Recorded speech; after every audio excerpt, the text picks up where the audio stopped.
This is the unrestricted free agent.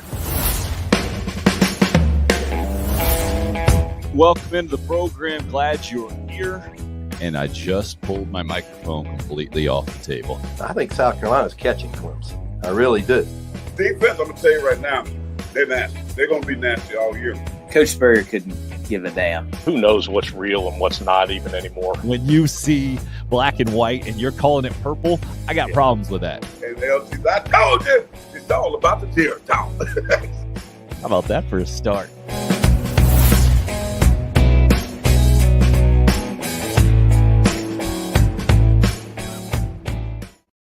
Is here. Week 2 college football in the book. How you feeling on a Monday morning? How we sounding this morning? Bright and clear, I hope. Anthony, first one in on the program with a good morning. UFAs, DC as well. He's already got a hot take in 3 after 6:30 this morning. Kens, good morning to you as well. DC just coming in hot with this game played out how I thought it would. Got pushed around up front on both sides, just outmatched. Talking about the Gamecocks' 44-30 loss at Arkansas. We'll certainly get into a lot more of that. So why don't we open up with a bit of an opening statement from Shane Beamer and try to get you some clear audio going. How about that, guys? That sound like a plan? I should just plan on this every single time, right?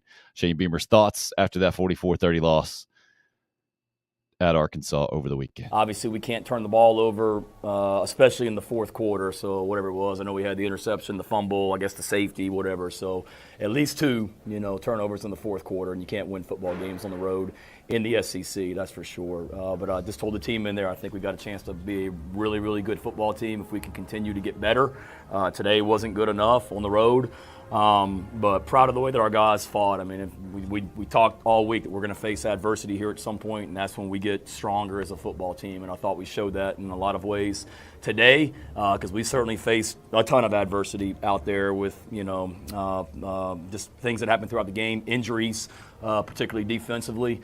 But we had a lot of guys that had to play a lot of plays. But, overall, not good enough today, but excited as we continue to go through this season.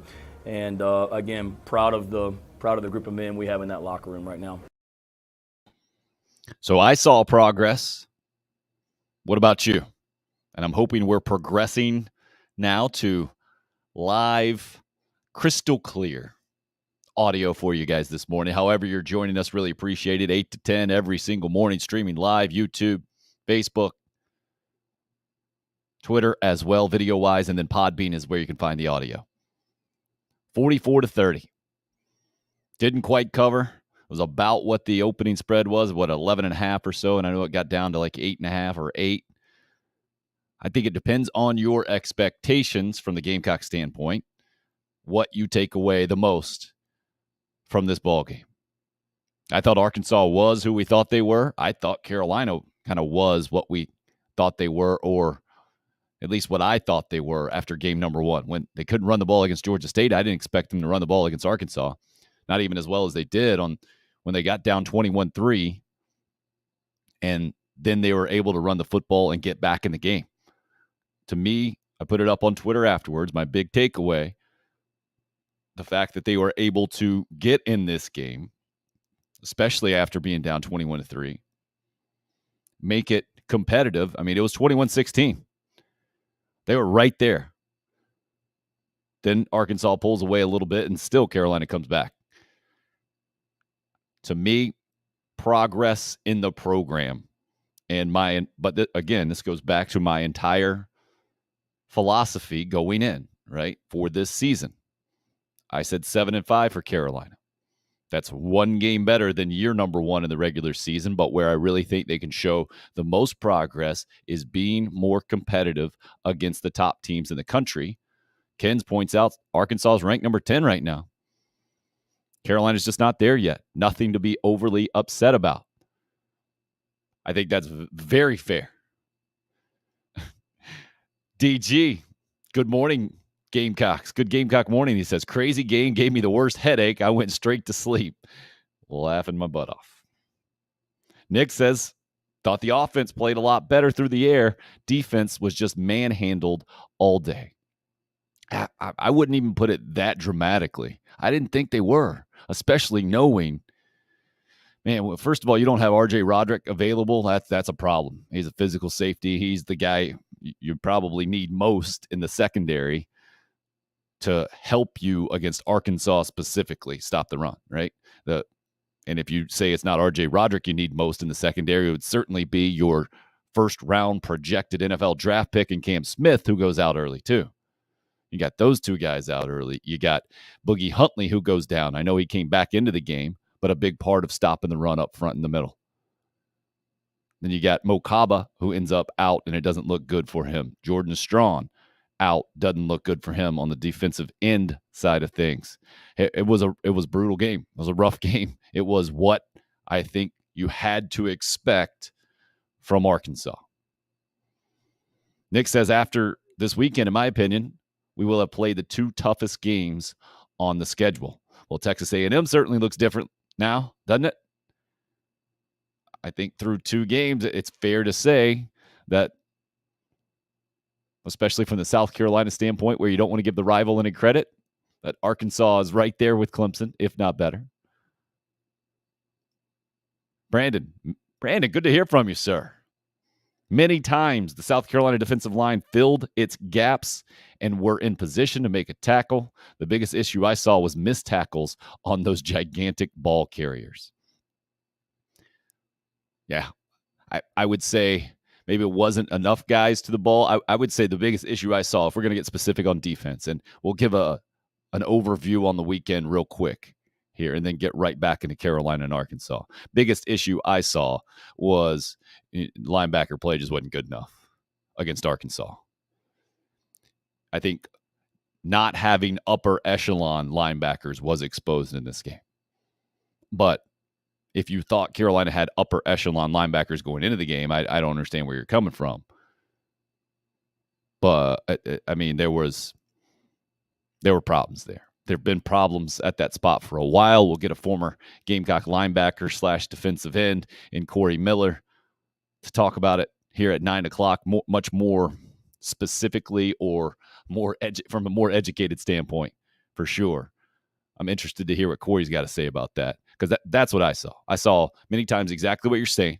Defensive line, fill in the gaps. It looked like from a position standpoint that Carolina was in position a lot of times to make plays, and they just couldn't do it. Now, Arkansas is going to do that to nearly everybody they play. So trying to keep it in perspective here. So Teddy says, yeah, after this weekend, I flipped the A&M game from a loss to a win.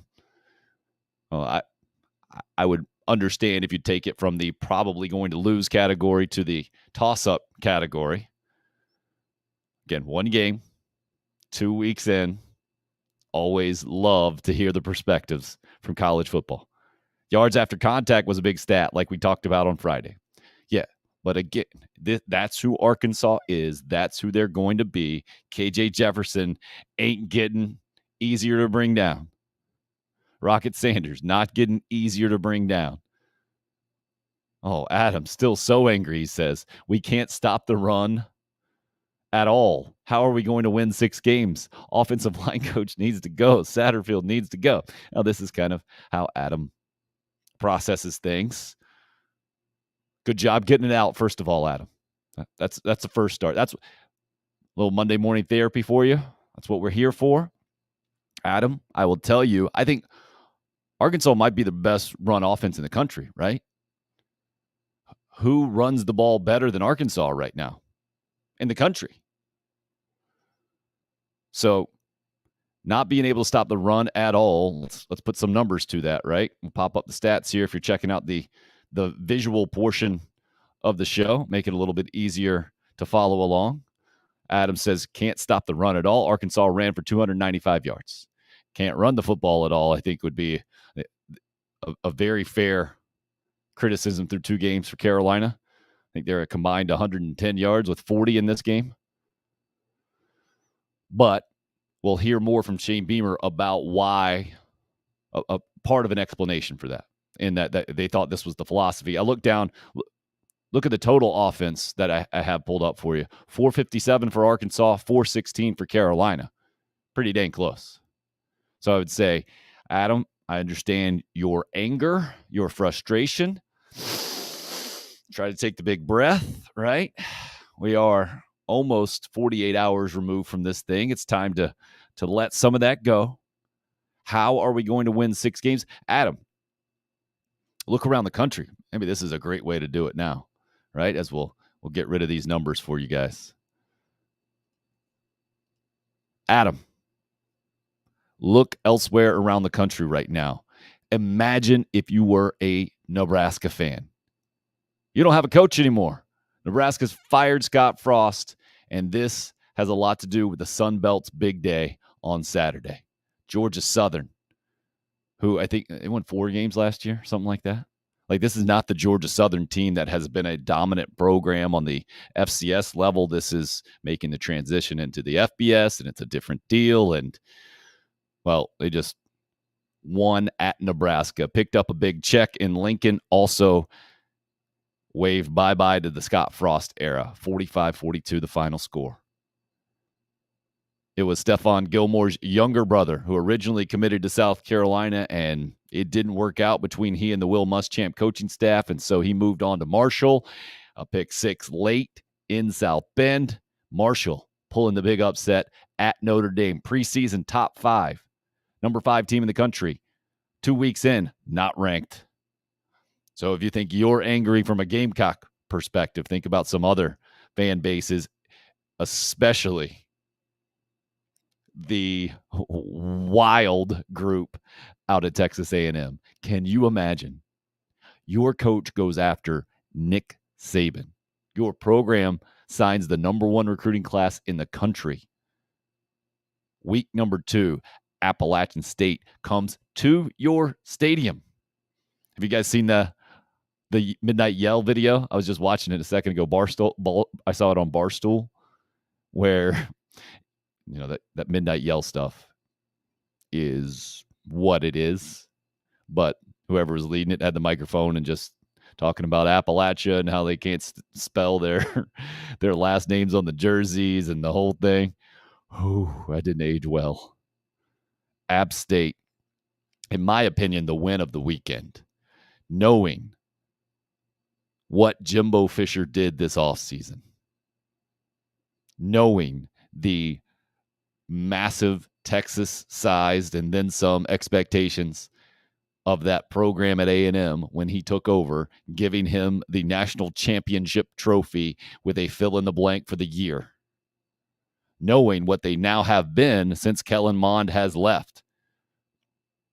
Not great. Outside of that Alabama win, I think we're talking about Jimbo Fisher on the hot seat right now. Had they not beat Alabama last year. That would have been a 7-5 season, assuming everything else would have held true. We would be talking about Jimbo Fisher on the hot seat.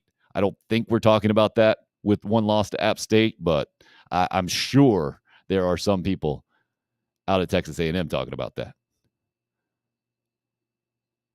Let's see. Nick says A&M won't be able to afford the Fisher buyout for about 5 years or so, thanks to that insane contract he's got. Doesn't matter how bad his teams play. Well, that's the deal, I think, out in Texas. There's plenty of oil money to go around at Texas A&M. There's plenty of people who will raise money to get a football coach out of there who's not living up to the expectations. So I don't think that's outside the realm of possibility there, Nick. Let's get back to the Carolina discussion here. Adam boy, appreciate it. Love you being a part of the show, sir. Chris weighing in this morning on the Facebook live stream. On Facebook Live, I think they call it over there, right? Or does it have to change to like Meta Live? That's hard to say. Chris says, morning, Tim, fellow Gamecocks. Offense looked a lot better. And can a season be over in the first game? My Cowboys looked horrible offensively. And on top of that, we lose Dak Joyner for 6 to 8 weeks. I like how Chris just almost immediately pivoted the conversation to his Cowboys. Like this is a Cowboys show. No, season can't be over in 1 week, but your expectations can change real quick, right? And I think maybe that's what some unrealistic Gamecock fans are dealing with this morning as well, Chris. Not just unrealistic NFL fans, which usually you got to, there is a higher floor and a lower ceiling typically. Just the gap from floor to ceiling is smaller in the NFL than it is in college football. College football is probably the largest in any sport across the board. What your team could be one way or the other. Maybe unless you're Alabama or Georgia or Oklahoma, Clemson the last several years, Ohio State. I think anywhere outside of that, Notre Dame's a great example. Number 5 in the country preseason, unranked after 2 weeks. And they actually played pretty well in week number 1. And then you lose to Marshall in week 2. Whew. Brandon says, agreed on the linebackers. When a freshman safety leads the team in tackles, it's not a good sign for the linebackers. Okay, that's a great time to pop the individual stats up from the Arkansas game. I don't think I have the defense individual stats. Maybe I do. I should. I've got the defense stats for the first 2 games in there, and Nick Emenwari is second on the team in tackles. A true freshman from Irmo High School who Shane Beamer said they beat nobody out to get. Yeah, that ain't a good sign. Brad Johnson is the linebacker that's highest up on the list for tackles on the season at 4th. And then you got to go down to Debo Williams. Mokaba was hurt. Sherrod Green. Interesting numbers there.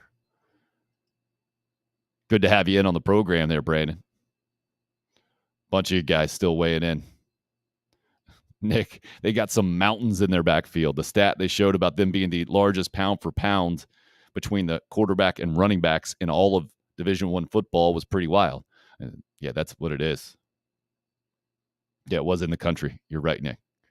Ken's, Arkansas is elite, gigantic. Let's not overreact. Yeah, the problem is that Arkansas didn't just do damage in this Arkansas game, right? Now it looks like they've permanently damaged the defense with Jordan Strachan and Mokaba. After the game, Shane Beamer said it didn't look good.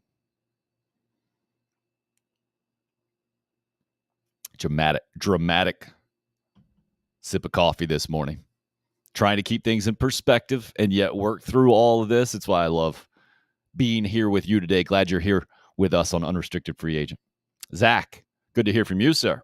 Offensive line looked better. Defensively, we just missed opportunities when we had the chance. We had the opportunity for sacks, tackles for loss, interceptions.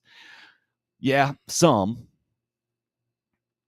I would say we got to keep those opportunities in perspective as well. When a defensive back has a free shot at KJ Jefferson, I think typically we'd say you got to make that sack, right?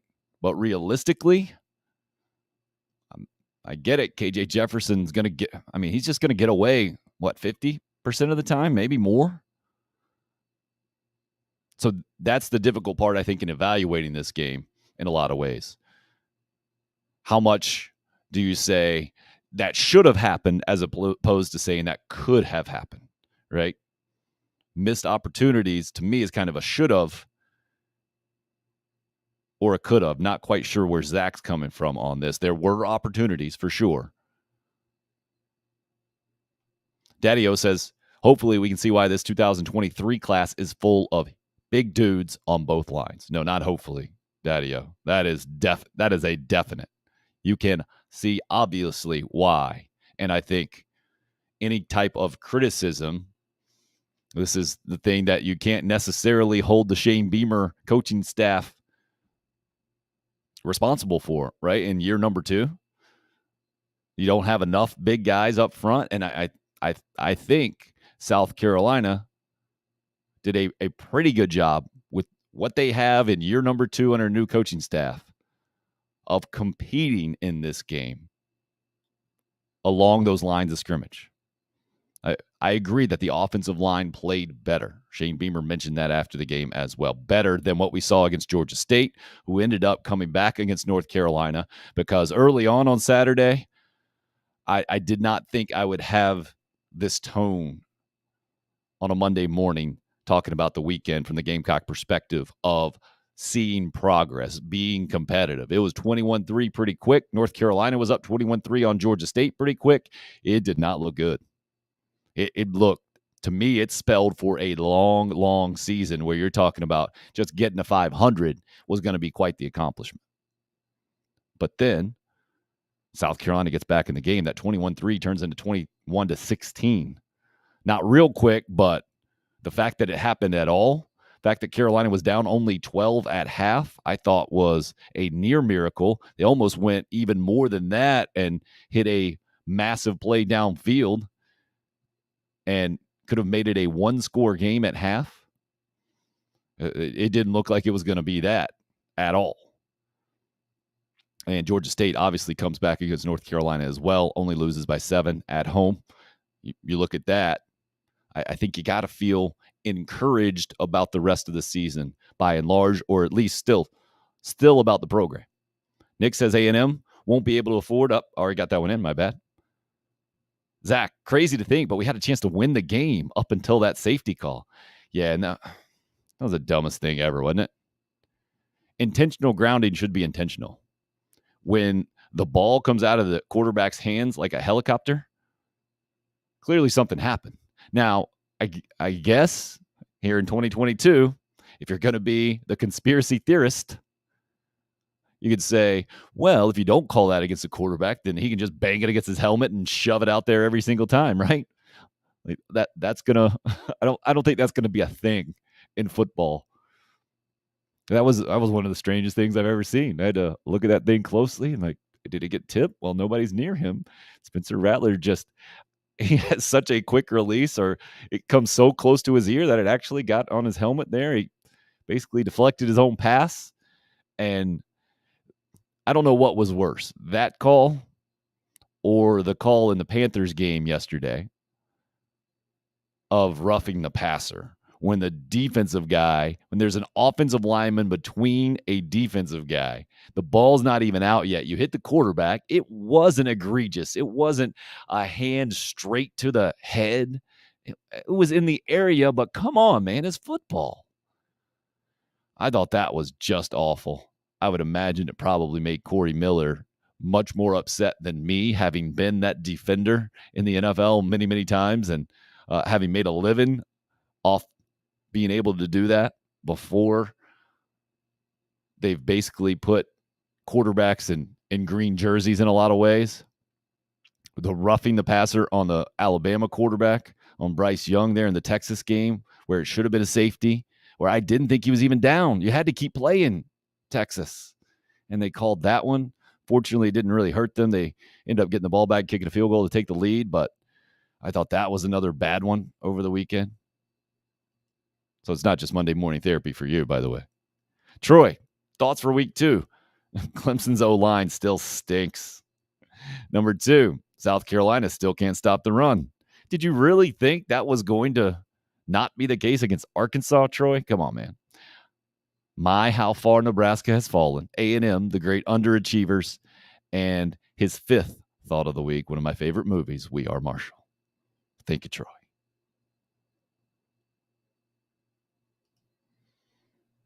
Nick says, I think by year 6, they'd still owe Jimbo Fisher like $48 million. Wow. That's ridiculous. Yeah, Troy. Yeah, what a weekend by the Sun Belt. No doubt about it. Just massive. That is the national story, right? Not even close. If you're the Sun Belt commissioner, you could have never asked for App State to beat Texas A&M in general. Maybe you ask for one big upset. Or maybe Marshall somehow knocks off Notre Dame after the big Ohio State opener. Georgia Southern beating Nebraska, probably the lowest on the rung of upsets you could have asked for. But to get all 3, to send out Scott Frost after 2 games in the 2022 season, he gets $15 million, by the way. That was unreal, man. Unreal. I thought the Texas game was unreal.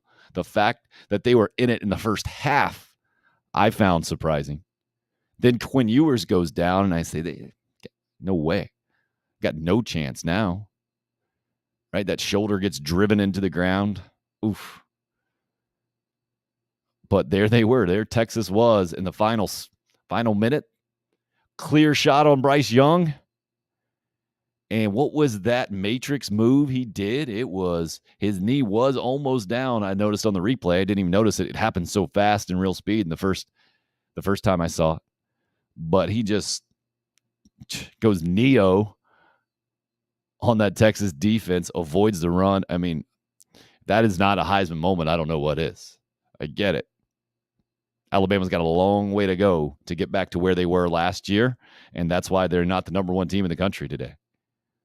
Georgia's the new number one in the national rankings after the near upset in Austin against the Tide. 2019, the final score, Alabama gets that field goal in the final seconds. Man, apparently college kickers have gotten better than NFL kickers in a lot of ways. The NFL guys yesterday. What was the really bad one? Was that that was Evan McPherson in Cincinnati, right? The laces were in instead of out there, Ray Finkel. He pulled it about 30 yards left, it looked like. And the Steelers ended up getting that win. That was nuts yesterday. Great day one in the NFL. Great week one. Maybe we'll touch on that a little bit more, but we got a lot of Gamecock thoughts and feelings to work through this morning after the 44-30 loss. So let's get back into those on the live chat here. I want to make sure I don't miss any. Keep going back. Yeah, we're way up there. I'm way behind. Sorry about that, guys. Okay, DC. I thought we improved, he's saying, from week one and will continue to improve. A bowl looks very likely to me. Yep. Agreed, but I think DC might have a lot lower expectations for this season than a lot of other Gamecock games. A lot of other Gamecock fans, I should say.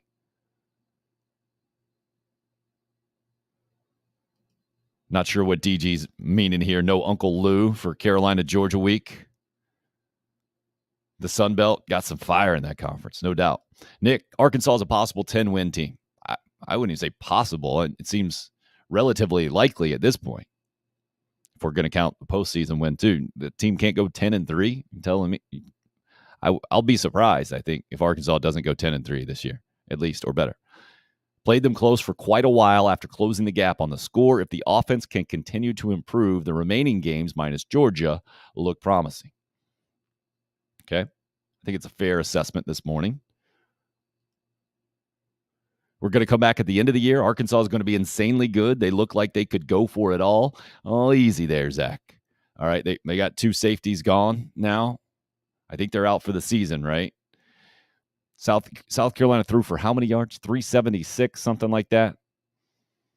I think Arkansas is going to give up plenty of points. They're going to score plenty of points, too. They're going to be able to control the game. Their style, though, is not, to me, national championship winning football. You get up a couple of scores on Arkansas, I think they're in real big trouble. They're not a quick strike offense like other big-time explosive offenses are, especially in 2022 college football, where a ton of points seems to be the regular. South Carolina is not going to be one of the best defenses in the country this year. They're just not. They're not that. So I think about like a potential matchup against Georgia. If you can't run the football, then I just don't have confidence that KJ Jefferson can sit back there and pick you apart and go win you a championship. Not quite that good. I think 10 is about right for them this season. 8 to 12-ish, right? So somewhere around 10. That's where I see them amongst the best teams in college football. But as I say that, I think, again, there's a pretty big gap between college football playoff teams and then that next tier. Or maybe just that next group is a large group. We had the number 5 team in the preseason, not ranked now. Just saw the number 6 team in the country lose to Appalachian State. So still difficult to assess, I think, 2 weeks in. Yeah, Nick, those 3 or 4 deep balls were there, barely missed them.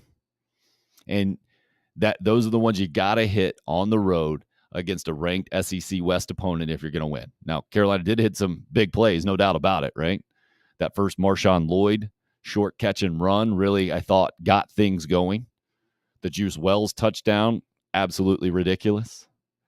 Spencer Rattler makes some plays. To me, it's just still amazing. I've seen him do it. It's not like you don't know he can't do it, but just how easy he makes it look on the run, flicking that thing 45, 50 yards and pretty dang accurate, right? Maybe a yard or two too deep a couple of times. Ken says, I was surprised our pass defense wasn't great. Jefferson went 18 out of 21 with a huge drop ball. Yep, that was there. Again, Cam Smith, no RJ Roderick. I think that had a lot to do with it. Also, the fact that you had to commit so much personnel to the run. You had to make KJ Jefferson try to beat you in the air.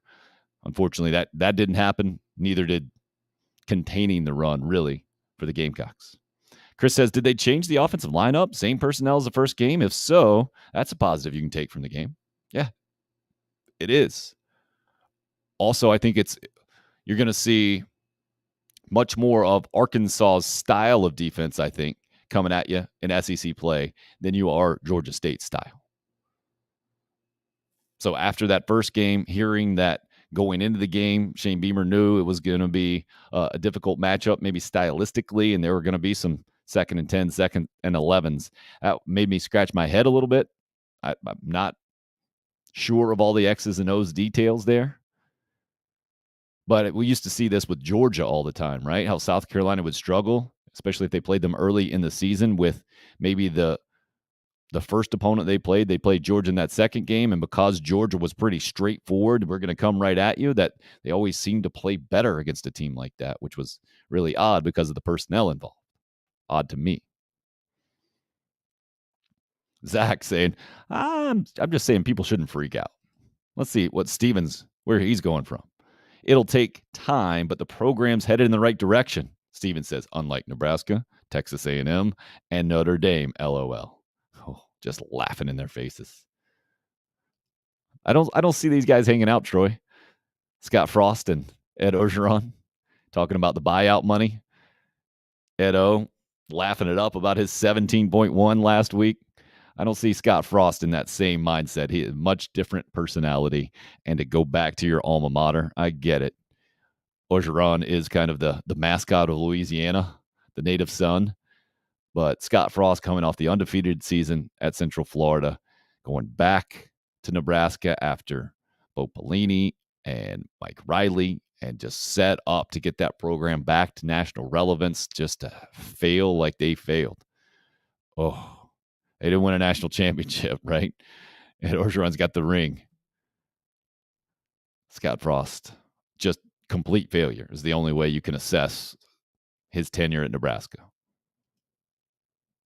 Nick's back in. How ironic was it that they had the story prior to the Bama-Texas game about Colt McCoy going down against Bama, changing the outcome. Then Ewers goes down an hour later. Talk about a jinx. Yeah, brutal, man. Great weekend of football, DC says. I'm with you. Oh, poor Steven. Hope you're not a Falcons fan. He says, how about them blowing another big lead? Yeah, that was brutal. I was shocked that they actually had the lead like that against the Saints. Back to the Gamecock talk. Brandon says, Marcus Satterfield's going to put it all on Spencer Rattler like he has so far. We really need to start connecting on some of these deep balls. Wide receivers have been getting a few steps. You need to hit some of them. No doubt about it. No doubt. Oh, DG, thank you for explaining. Uncle Lou's a Georgia homer here on YouTube. He trash talks us every chance he gets on this platform, on his platform. Well, then maybe you just shouldn't check it out if it bothers you. That's a great thing about the social media these days. You don't have to click over. Brandon, how about the gong sound of the ball hitting the post on Pittsburgh's first missed field goal in overtime? Crazy. Yeah. I was watching it with my sister, brother-in-law.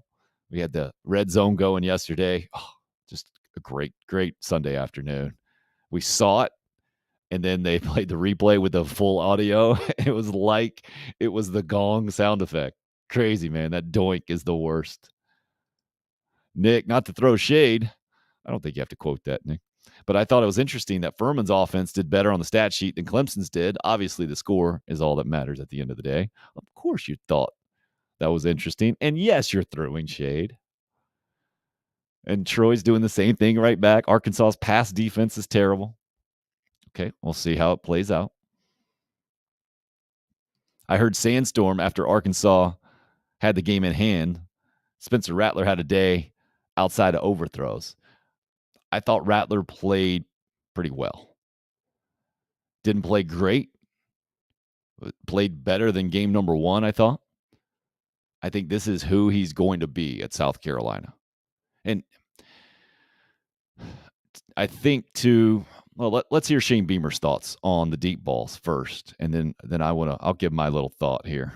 But Beamer might have a more qualified opinion on the situation. Here's Shane Beamer about some of those deep shots in the Arkansas game. We got to get more deep ball work, just in practice. Not that we don't. I mean, we throw deep balls all the time, but we've got to be better at that as well. I don't want to speak for AB. I think a couple of those on the deep balls, you see it, I don't know if he lost it in the sun or whatever at the last second, but that first ball, I mean, we've got to be able to go up and attack that ball in the air. And if they break it up, they break it up, but at least we hopefully draw a pass interference penalty. So we've got to continue to work on it and be better there for sure, because we've got, y'all saw it, I mean, we've got some receivers and we got some tight ends that can make plays, and we've got to continue to find ways to get them the ball and capitalize on those. I understand what he's saying. No doubt about it. I think realistically, expecting every deep shot to connect is way too much, right? But 50% of them, I think is about fair. Maybe a little bit more than that, especially with Spencer Rattler compared to some previous Carolina quarterbacks. I think 50% is about right. And I think those always stick with us watching the game that much more, because at least in my head, I go, oh, that would have been 6 points. If it doesn't turn out to be 6 points, even if it does turn out to be 6 points at the end of the same drive, it doesn't get erased in my mind. I still add it on illogically at the end of the game. Like, well, if they would have made that catch, then the things would have been different. Actually, no, they still scored on the end of the drive, dummy. So it wouldn't have been different at all. It would just have been a different touchdown at the time. But I think 50% is a realistic expectation, maybe even a little bit more. But I think Carolina fans should be encouraged just by the fact that you had as many, that Spencer Rattler was able to get the ball downfield as much as he was. But yeah, that's basically what Beamer's saying. Now you gotta connect. DC, to me, this team still does not have an identity on offense. What do you think? Well, before I give you my thoughts, that exact question was asked of Shane Beamer, and here's how he answered it after the game. I think we made progress this week. I mean, I know the rushing yardage wasn't what it was, and I'm sure some people say, well, a lot of those passing yards were in garbage time. I disagree. I mean, that was a ball game, and we got the onside kick and felt like we had a chance to go down there and score and get another onside kick and go try and win this thing. So, I mean, they were heating us up and bringing pressure at the end of the game, and we were making plays. So it wasn't like we were getting beat by 4 touchdowns and they're just letting us complete passes. I mean, we made some plays in the passing game throughout. We showed that we can do that, but now we've also got to be able to run the football as well. So, we told our team after the game last week, we're better than we were, but we're not as good as we're going to be. And I feel that way right now as well. We lost today, but I do feel like we're farther along offensively than we were, but we're still not as good as we're going to be. I think that answer was kind of what you would expect it to be from a head coach after losing 44-30 on the road. I tend to agree more with you, DC, than with what I just heard. More of an identity, I think, is what Shane Beamer was saying. Building towards that. Well, if you're doing that, the identity is clearly you're going to throw the football this year. You're going to be a passing team. And that is a bit surprising, I think, and not necessarily a recipe for success for a really big-time season. Mainly, I think, because you got your top returning receiver doing nothing. Chris on the Facebook live stream. Says, what's happened to Van? Josh Van. Seems like he's completely disappeared. Let's put up the stats for the season here. I don't think that's an opinion thing. I don't think that's a perception thing. I think the numbers bear that out. Season numbers on offense through 2 games right here. Let's get that comment out of the way so we can see the whole thing. Receiving, Josh Van, 1 catch, 9 yards through 2 games. Shocking to me. The fact that Juice Wells is up there with 15, really good, averaging 122 per game. That's because he went absolutely nuts in this one, right? 180, I think, some. I can double check that here in a second. But what else is surprising about this? Jaheim Bell with only 4 catches, I think surprising.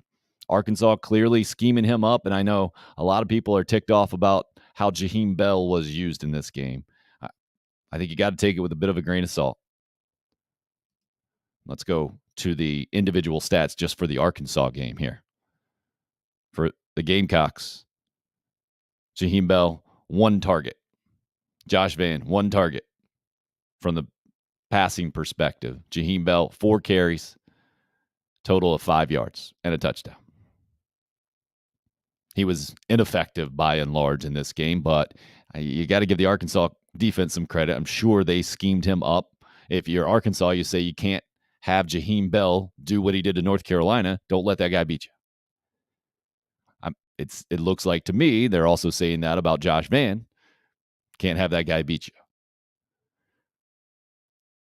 It's unfortunate for the Gamecocks. They don't have the services of Corey Rucker, the other transfer wide receiver, to see what another kind of bona fide guy who has produced some big-time numbers in college football, even though it was at Arkansas State, to have him as an option in this offense, to see maybe that would free up Jaheim Bell or Josh Van.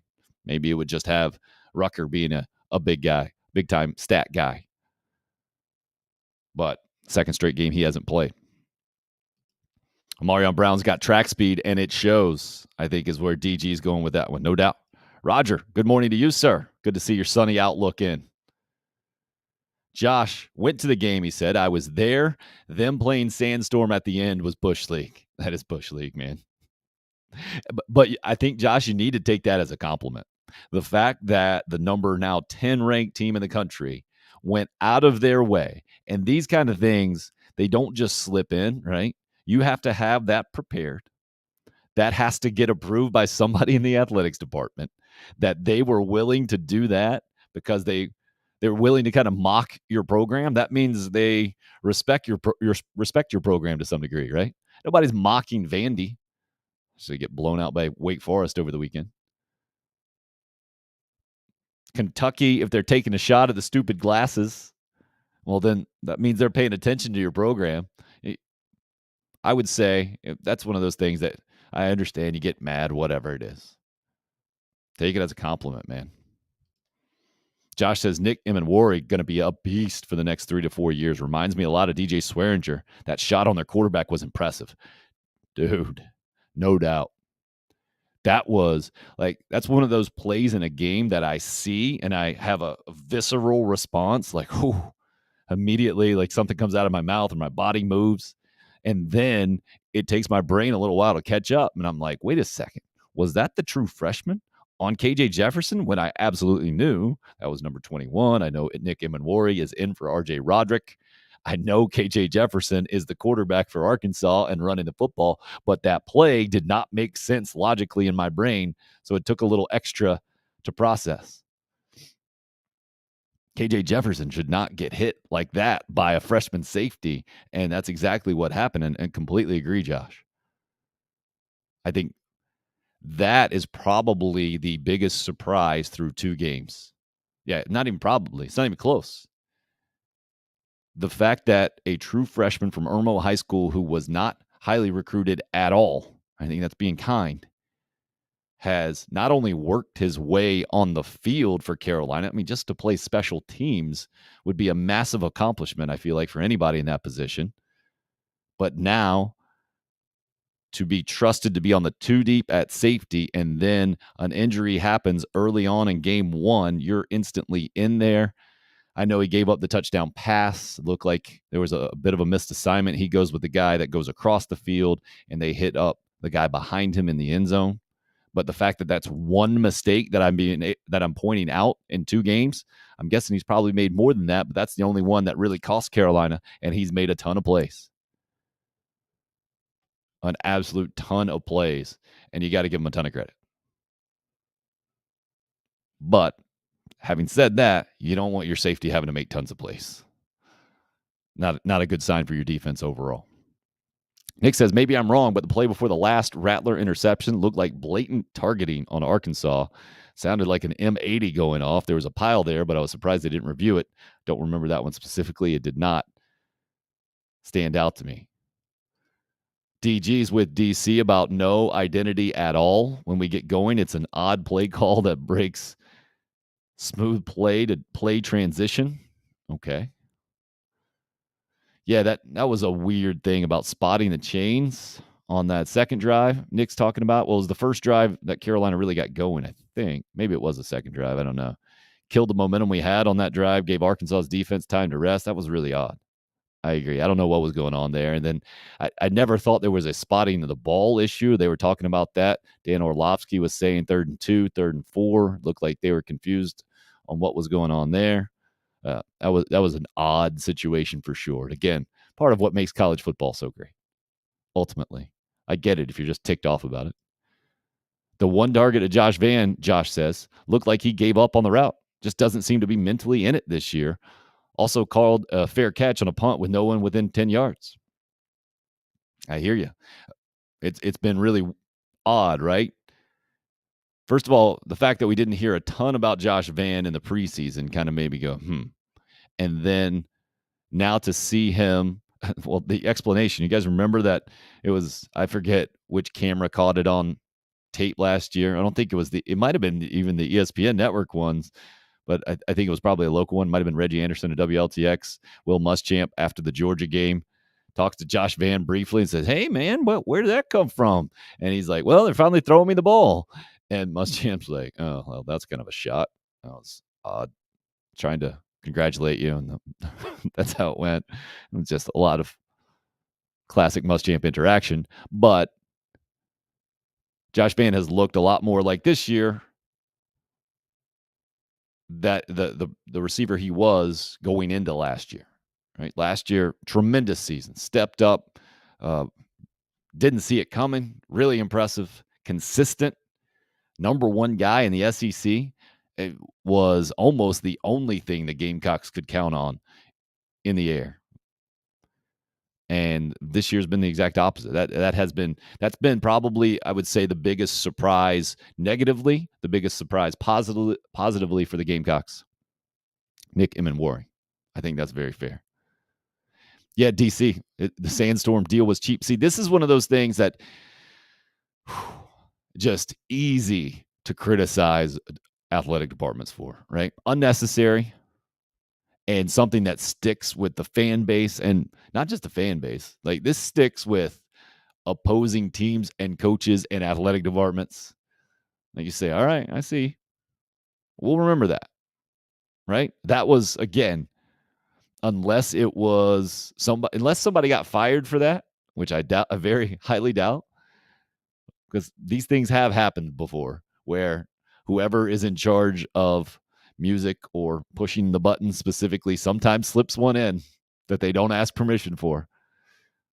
That's usually not the case, right? Somebody has typically signed off, and you sign off on that, you make it personal. You do. For fans especially. And you don't ever really hear about it from officials until afterwards a lot of times. Like, oh yeah, we knew about that and we'll remember. Like, that's one of those things that certainly I would think Shane Beamer will file away. And obviously Josh, who was there, DC, have filed away already as fans. It's just not smart.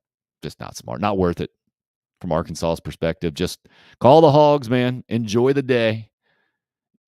You deserve it. You won. Do it with some class. Move on to the next one. Yep, we heard that too, Chris. Sometime in the first half, the crowd was chanting overrated to Rattler. Again, making it personal. Not wise to do so early in the game. And I don't know if I've ever heard that from the football standpoint. That is much more of a basketball chant in my mind. And hearing that, I was like, wait a second. They're chanting overrated to what? And then it took me a while. And I mean, that's where I think you just go with the old Rodney chant. If you just got the Rattler chant, I think that would be much more effective than the very cliche overrated chant. Jason, good for you. He's pumped. Big Vikings win. Absolutely it was. Justin Jefferson is silly. And saying he's surprised at how many open looks he got. Yeah, wasn't everybody surprised? How do you have that mindset? Like, yeah, we'll just see if Justin Jefferson can beat us. Jason he posted a picture on social media yesterday in the John Randall Vikings jersey. Not a jersey guy. Me, personally. I think that should be little kids, maybe older retirees. But Jason's seeing it a little differently. Good for you, sir. I told you I'm a terrible fan. You guys being great fans, that's part of what makes all this go. Craig, just weighing in this morning. I hope the concert-free weekend was good for you, Craig. Troy, congratulating Jason here on the show, on the Vikings win. Good for you guys. Craig just coming in strong with him and Warriors, all SEC. Stud. All right, well, easy. It's just through 2 games in his career. Hold on a second. Don't get too far. DG says ESPN talking heads think Spencer Rattler just heating up and praised the offensive line for looking better than week 1, so still got some hope. Well, again, you might not want to put too much stock into the talking heads, but it's exactly right. But there was a reason why I think the national narrative, Scott Van Pelt, for instance, was one of the national guys out there who took Carolina to cover in this game. They thought slow start for week 1, the way college football goes, you go bad game, good game a lot of times, that Spencer Rattler would sneak up on Arkansas's defense, so it was already undermanned, losing a couple of guys. And, I mean, threw for 376, yeah. And again, no Corey Rucker available. Josh Vann not doing anything. Jaheim Bell doing virtually nothing as well. So I think there is plenty to be optimistic about moving forward. And that's why I say I saw progress from the South Carolina football program in game number 2 and year number 2. I still see the program heading in the right direction, able to withstand all those injuries and still compete. Right? Not able to contain the run from Arkansas, but I don't think many people will be able to. That's where Nick's head's at. Last season against a team of Arkansas's caliber, don't think we would have closed the gap on the 21-3 lead. Can definitely see improvement and going in the right direction. I think maybe Nick, last year, it might have happened in the fourth quarter when the starters were basically out or pretty much checked out, right? I think we saw that at Tennessee last year, for instance. Yeah, this year, it was different. To make that thing 21-16 is a much different deal than having the game out of reach and then tacking on a few more points, being able to say after the game, I was proud that our team played all 4 quarters, kind of garbage stuff, right? That's the one you easily sweep away and say, yeah, they should play hard. They're college football players. You're a college football coach. You should get your team to be able to play 12 times per year from whistle to whistle. But to be able to compete against a team like Arkansas at Arkansas, when they clearly eased up a little bit, right? 21-3, early game. I think they thought they were going to cruise. I thought that's how the game was going to go. I think it's just only natural that kicks in. And then South Carolina took advantage. Again, Marshawn Lloyd and Juice Wells, those massive plays to get back in it. Good stuff. Hope says, good morning. My takes, Wells needs to be more used. Really, more used? You used more than what he was? And Joyner. Yeah, to carry on, Joyner still continues to be kind of who he's been outside of that Duke's Mayo Bowl. Feeling frustrated, but hoping for better play every week. Here you hope. Craig, man, you're the live music guy, huh? I am the anti-live music guy, so that's why. He says going to another concert in 2 weeks in Charleston. Good for you, sir. Do it up. DG, him and Warrior's arms are large. His awareness is elite. Yeah, you got to have elite awareness to get on the football field as a true freshman at all, anywhere in the SEC, but to do it at safety, and I think to do it for Clayton White, yeah, impressive, man.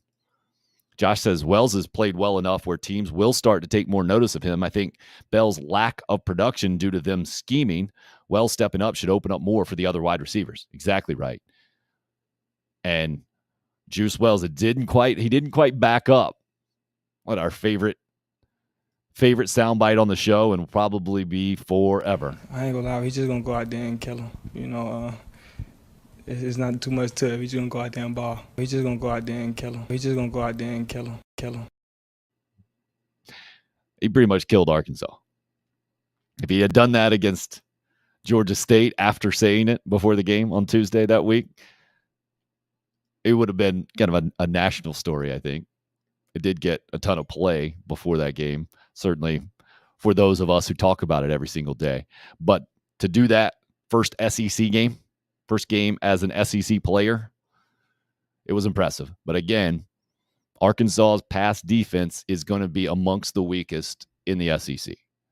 So try not to get too far ahead of yourself there, Josh. But I agree with you.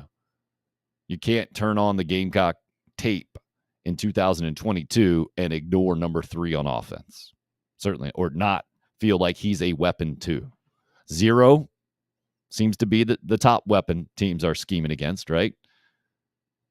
Jaheim Bell, what he did against North Carolina, that bowl game will do that. Number 6 clearly seems to be getting some attention as well with what he did last season. It was a really solid year for Josh Vann. And now Juice Wells as well. Craig, wow. You got to let these things go, man. Israel Mukwamo should have been playing safety like Nick Emenwari. Just let it, different type players. Emenwari's definitely, he's a physical guy, man. And he is definitely something that Carolina needs and is going to have to continue to play well. Josh, make no mistake. Arkansas is legit. They'll give Bama all they want in a few weeks. I predict a win for them in Fayetteville. Should be in the driver's seat to win the West. Whoa. Easy, Josh. Especially now that Alabama just got the wake-up call that they got. The pass defenses are, you cannot compare Arkansas's pass defense right now to Alabama's. I think that's where there's a massive advantage. Arkansas can run the ball better than Alabama right now, but it's not that much. And Bryce Young's a better passer than KJ Jefferson. Easy, Josh. You would not really put money straight up on Arkansas to win that game right now, would you? That's what it comes down to me when I hear something like that. Okay, I hear what you're saying, but if you're going to say that, that means you would put your money right now down on Arkansas. I think most of us would take that bet straight up. I'd be happy to take that bet. Again, college football, 2 weeks in. I know what we've seen. I think we all know what Alabama has been, and it wasn't what we saw in Austin. They had a chance to catch them, and man, I don't think I've ever pulled for Texas in my life. Not a huge fan. Right? They have all the resources. I'm an underdog kind of guy because I'm an underdog kind of guy. Texas was clearly the underdog on Saturday. Was absolutely hoping for the upset again. I just love when things go differently than we think they're going to. I love to see underdog wins. And then when you get these national analysts especially, or these national writers saying, oh, college football's doomed. The college football playoff is ruining things. We all know who's going to win. Why are we even watching kind of thing?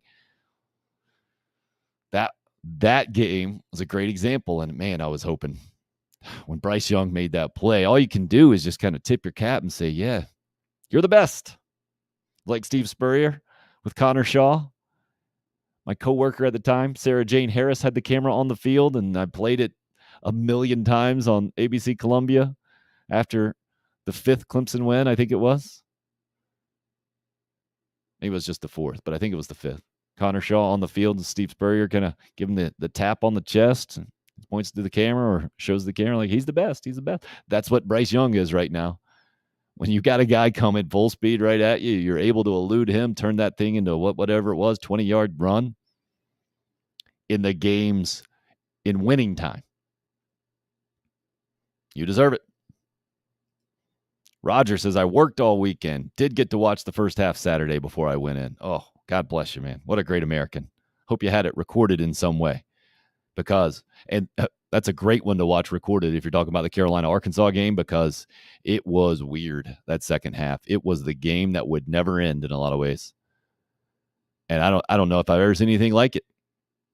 I certainly have never seen a preseason Heisman Trophy favorite quarterback deflect his own pass off his helmet as he goes to throw, and then it get called for intentional grounding and become a safety. It was mind-boggling. Then the onside kick where Bumper Pool almost just turns it right into a touchdown. Then I don't know why he didn't try to do it the second time where he just fell on it. Then a third time, Carolina recovers an onside kick. They're still in the game somehow. It's nuts. Craig, Georgia won't be any more physical than Arkansas. I can agree with that assessment. Maybe a defensive secondary, I would disagree a little bit there. But Georgia has more ability than Arkansas is the problem there. They got more playmakers. Even at quarterback, Stetson Bennett, I think, is a better passer than KJ Jefferson. Jefferson looked pretty good. Downfield, I'm talking about. Explosive plays, more likely to find the open guy to make the big play. Defensively, Georgia is better than Arkansas. Running the football, no doubt. Craig, you're exactly right. York, good morning to you, sir. Good to have you in. Craig mentions he just saw Scott Frost at the bank. That's a Dumb and Dumber moment, right, where you can dry the tears with $100 bills. Huge weekend for the Sun Belt Conference. Wow. Man, it's a great thing about college football. Nobody saw this coming. And not only that it happened once or twice, but the fact that it happened 3 times. Unreal. App State holding on to beat Texas A&M. I thought when they kicked the field goal, because they had the guy wide open for a touchdown. I think it was 3rd and 7 from maybe it was the 12-ish, something like that, right? Chase Bryce was really good all day and has been really, really good. The Clemson transfer throws it just behind his receiver, but he gets 2 hands on it. And I think was a little bit too worried about turning to score before just catching the ball, getting the first down at like the 3 maybe. When he dropped that, I thought App State dropped their chance to win that game. The fact that they kicked the field goal and then held Texas A&M, I think says a ton about Texas A&M to me. That, again, they are overrated. Again, Jimbo Fisher. Those oversized expectations aren't going to be met, it looks like. Then Marshall being able to do that to Notre Dame. Stephon Gilmore's younger brother. The pick 6. Sealing it. Fantastic. I mean, I feel a little bit bad for Marcus Freeman. He's a really likable guy. I want him to do well. I was hopeful that Notre Dame would beat Ohio State or at least compete. I was impressed with their first game, and then to turn around and do that, oof. And then the Scott Frost situation with Georgia Southern. Wow. $15 million. I don't feel too bad for him. But Nebraska fans, and then you had all that going on. The noon window was the Carolina game, and I was trying to keep track of that Alabama-Texas game, especially at the end when it wasn't as close with the Carolina-Arkansas game. Fantastic day overall, no doubt about it. And the Sun Belt, it just means more. Craig says, are we the only Power 5 that's beaten a Sun Belt team? No, North Carolina did beat Georgia State in Atlanta by 7. They got off the 21-3 win. Brandon says the continued slow starts on the road are crippling. Has to improve if we want a shot to win in Lexington against Kentucky. Yeah, no doubt. Chris says we should start with the Juices Loose chance. Leading the SEC in receiving yardage right now. All right, I think you're going to have to see it against another opponent. If he can do it against Georgia, then I think you can go. Josh says, I'm not a betting man, but I stand by my decision. We'll see in a few weeks. But if Arkansas beats Bama, I'm not seeing anyone else in the West that will beat the Hogs. Okay. Yeah, Troy, exactly. A few weeks ago, we talked about who would pull the first big upset nationally in college football. Nobody had one of those three. Why it was fantastic. Great stuff from you guys. Please keep the comments coming, even as we welcome our first guest into the program. He's former Gamecock linebacker, now Gamecock Hall of Famer, New York Giant linebacker Corey Miller, the pastor of pain, joining us this morning from back in the garage. Yes. Who survived the wedding weekend. Woo, man. It was a good. How did it go? You can tell us just between you and I. Nobody else will ever know. How did it all go to the family drama? Listen, man, it was a great wedding. So happy for my son and his newly bride, and two families collided. And she's from Birmingham. Went to Auburn, by the way. And was working at Clemson. That's how he met her, because he went to Clemson and was working up in Greenville. But anyway, it worked out. Sometimes in life we get worked up, right? We get worked up about things, and wasn't so much the wedding, but it was just all these people on Saturday that was coming to my house on football Saturday was what I was worried about, because, and I said to him, he's the biggest sports nut there is, right? He's a huge Clemson fan. And he always yelled when people had weddings during football season. I'm like, great. Why'd you do this? I mean, like, why did you get married during football season? Well, his wife doesn't care about football. But so anyway, it worked. We got through it. I still got the cleanup duties after we get off. I went to Starbucks this morning at 10 to get my coffee. This is my refill, and I get a normal cup. Well, I reached out in my truck as I'm driving back here to the garage to get on with you. Coffee is all over me. Got coffee all in my truck. So it was extra hot steamed. So it woke me up. So I'm good to go. So I might have some skin issues down in my lower parts. I got to check that the next hour. So. Man, so the pastor's coming in with a football season wedding and a coffee burn this morning after a defense. And I said it earlier on the show, to me, what I saw was linebacker exposed mostly for Carolina in that run defense. I didn't expect Arkansas to do much differently or the game to go much differently, but that's what I saw. Troy saying, yeah, weddings during football season should be against the law. Yes. And just to be clear, that's not your son Christian that got married over the weekend. That was your stepson you're talking about there. So just that's the Clemson connection there. All right. Yeah. So 44-30. Let's get your overall thoughts from what you saw in Arkansas, Carolina. Wait a second. Did you get to watch the game in its entirety? What time was this actual wedding? Did you have to go split watch? How'd that work? Well, to his credit, as he told me, he said, at least I did it on Friday night, which he did. So It was on Friday. Okay. But the wife threw the party on Saturday. So anyway, I told her I did all the pregame stuff, helped get everything set up, the yard work, blah, blah, blah, blah, blah. But I told my wife, I'm not hosting anybody. I'm out here in the cave. I got my two TVs. You can't see them, but they're right next to me. I'm putting the third one on the wall. I'm like, if anybody want to come in the cave and watch, but they come cool, but I'm not serving. I'm not hosting. So I watched the Bama game. I watched the Carolina game by myself. It was awesome. And I saw all the games up to about 2:30. I guess what that time that Baylor game in 2:30 a.m. So I got all my football in. But anyway, let's Carolina. You asked me about. Listen, I didn't feel good about the game. I'll be honest with you. We talked last week.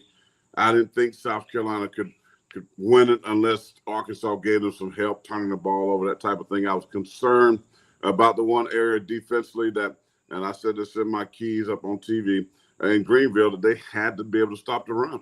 And that was the key. If you couldn't stop the run, they were going to be in trouble. Well, they didn't do that too well. Then they give it, 245, I believe, on the ground. The quarterback, the discipline. It's a tough scheme to stop because you got to play it somewhat, Tim, like the option. Your linebackers got to be gap sound. Your ends, outside linebackers have to be really sound. You got to do your responsibility. I thought a lot of times the inside linebackers got out of position. overran some plays. The cutback was an option. The tackling was an option. A lot of times the defensive end, came crashing in. Quarterback pulls it, goes around the corner. I mean, I can tell you it's hard to defend. It is. It's a tough offense to stop because it puts you in flux. You want to be aggressive, but the best thing about playing an offense like this that you can do is really slow play it. You can't be too fast. You just got the down block. I just got to slide, just wait and see what happens. And then boom, I got to try to go make a play. But if you try to get aggressive, you think you're going to go blow up, the dive play, quarterback pulls it, he's going around the corner. You don't have any what we call force. You got who's going to force the play back on the inside. So wasn't the best game defensively. I thought, we gave up some plays in the passing game, but when you're in flux trying to stop the run, you get nosy. Safeties are up. You got to bring safeties down. You got to commit players to places maybe you don't want to. So defensively wasn't good. I didn't see the nasty that I talked about them being, but credit Arkansas, good football team. Offensively, Spencer Rattler had 376. Because he was slinging it all across the yard, missed some plays, but same things. Offensive line still a problem. Too much pressure, I think. They got to be better there, and they can't run the ball. Juju 35 yards, Lloyd only 23 yards, so he had 6 catches for 72 yards in the ball game. Rattler, minus 23. So, the biggest thing was Rattler through the air and Juice Wells, who had a big ball game. He was tearing it up in the ball game. One of the leading receivers in the SEC, 189 yards on 8 catches and a touch. He was good. Stockton had a good day, 5 for 68. But a lot of that, was them trying to get back into the ball game in the fourth quarter. So it's a hard start. I'm not making any excuse for South Carolina. They got to play better. All of this hype coming into the season, I'm still waiting. I'm still wanting to see, them get it into gear. I see pieces. I see some players and some pieces that you go, wow, I can feel pretty good about them, but the consistency isn't there just yet. And oh, by the way, now you got the big bad wolves coming back into your backyard this week. So you don't even have time to really try to fix things. So, I think if they end up 1-2 after 3, it's probably what most people, I think, most realistic people probably said, that's probably where we're going to be. And we still can recover and do some good things the rest of the season. So I think, that's where they are. Hopefully they're figuring out who they are offensively. I still think they need some identity. I still don't understand who they are. I don't understand the play calling. I'm a little confused there. What are they trying to be? Who are they trying to become offensively? And I think they're going to be fine defensively. I think they just, the running game you got to tighten that up. I don't know what it is. You mentioned the linebacker. I think that is an issue. But I don't know. They got to be able to fix the running game, because if you can't stop the run and you can't run the football, you're not going to win a lot of football games. It's not going to happen. Agreed. So Craig just drops in. Carolina didn't run the ball with a running back until 7 minutes in the second quarter. I think the way that it was going down in the game, the sideline reporter mentioned that Spencer Rattler came off the field after maybe it was the third drive and said, we got to run the football. And they got together with Satterfield and decided to actually run it. Does it bother you at all how they're using Jaheim Bell, how they used him early on as a runner? Do you get caught up in that running back didn't run, or where are you at on that, Corey? Yeah, listen, I understand you got to get the ball into the hands of one of your best players. And he obviously is. We talked about this preseason, right? We, mismatches and things like that, getting him the ball. But I don't like him so much as a running back. He can run from back there, but I don't think that should be the bulk of how they're getting him the ball. I think you get him the ball in space. You line him up as that U tight end. I talked about that, the move tight end where he's off the ball, in the slot, even out wide as an X sometimes. Move him around, motion him, run him on some tight end ending arounds and things like that if you want to run the football with him. Yeah, I was a little bit concerned about that. I don't like him in the backfield. I don't think he's a true running back. So I think you got to use him in space, running routes and things like that. So I don't understand Satterfield. I don't know him that well. I just don't think the offensive play calling has been that good the first 2 games. just my opinion, my words. I stand on it, not hating on them. But I think if you look at what we've seen, a sample size of 2 games, right? One against a team that they should have been very, very good at, exploiting and moving the football team down the field against Georgia State. On the road, Arkansas, we knew would be a tough one, but I don't see any. I don't know, man. I want them to go more tempo. I want them to be, draw up plays, see something different. Your offensive line is not playing well right now. I mean, so you got to be able to do things to help that. I mean, 30 points. I see it. It looks better than what the game showed. Obviously, I gotta see more consistency. I just feel like they're off somewhere with the offensive play call. If your player, whomever, Spencer Rattler or whomever is coming off the field saying we need to do this, then what is he doing? You know what I mean? It's like, what is it? He's the offensive coordinator. I get players sometimes say, I think this might work here or there, but to say we need to run the football is a problem. I'm just, I don't know. I like our team. I still think this team can be. I think they're better than what the record shows. I do, and I think they're going to continue to get better. But I think offensively, especially in the play calling and utilizing your talent, has to get better. I think it's a main difference between Arkansas and South Carolina and a guy like Sam Pittman who comes in as an offensive line guy. I get it.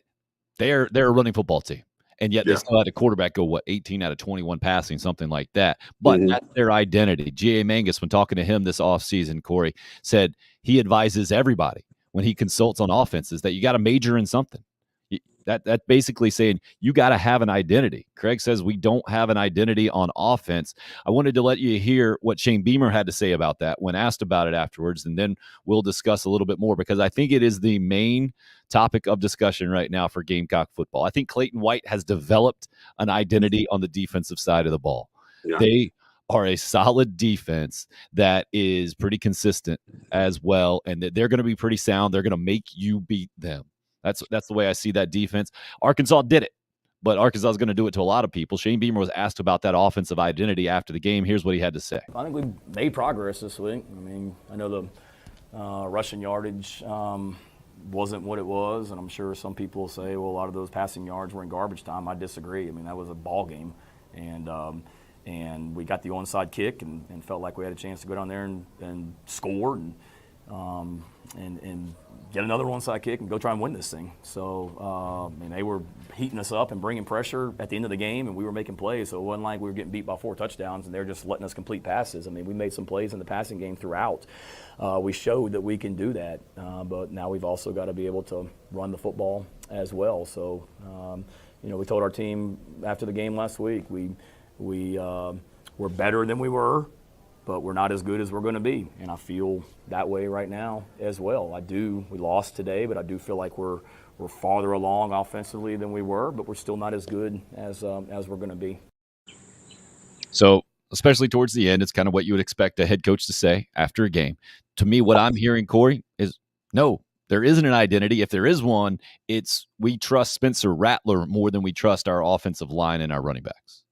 Yeah, I mean, that's what they are. I mean, that's why Spencer Rattler was brought to South Carolina. I mean, to be the magic man, right? The old Don Wachowski of the Green Bay Packers, the magic man, right? To make things happen, run around, and, they're like kind of like a Patrick Mahomes, he's under pressure a lot, but boy, he runs around and he's a magician, man. He makes incredible throws, and I know when the quarterback is scrambling and running around, it's hard to cover.